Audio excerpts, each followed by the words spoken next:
Hello, I'm John from Volkswagen. I'm passionate about solar power, saving money on energy bills, and exploring ways to help our beautiful planet.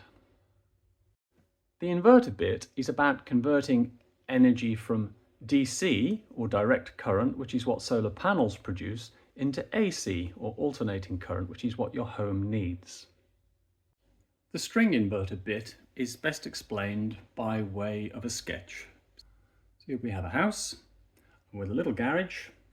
The string inverter is in the garage in this case, and the solar panels, of course, are on the roof.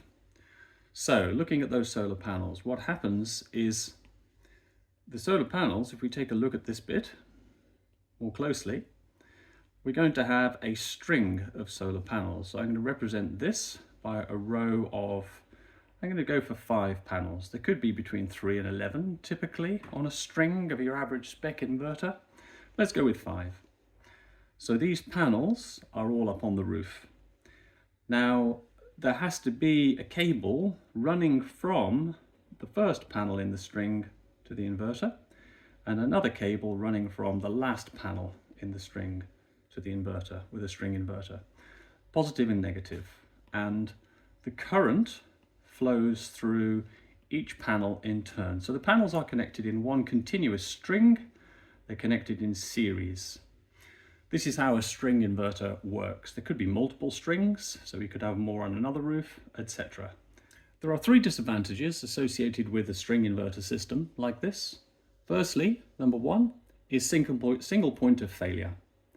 Should one of these panels fail, let's say this one, then the entire string would fail to produce any power. This is because, think of the current that goes in to the panel.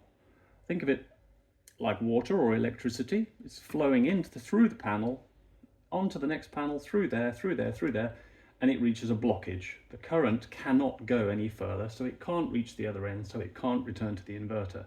So one dead panel means the entire string doesn't work anymore.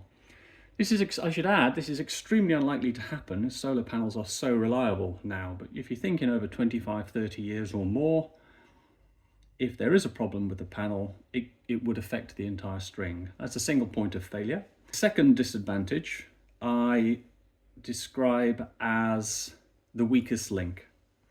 So let's imagine that each of these panels are generating 400 watts of power. It's an amount of power they can produce.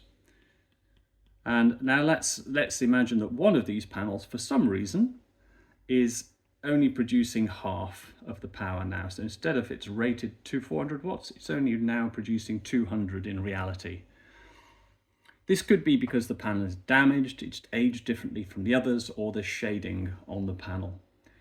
All of these panels are brought down to the level of the weakest performing panel, which is this one. So this is performing at 200, 200, 200, 200. So the entire string is producing 5 times 200 watts because they're all being brought down to here, rather than 5 times 400 watts. So this is the weakest link. If you would like to know more about other methods that don't have these disadvantages, follow this video here. As always, please like and subscribe to stay informed, and if you have any topics you'd like to see a video on, let me know.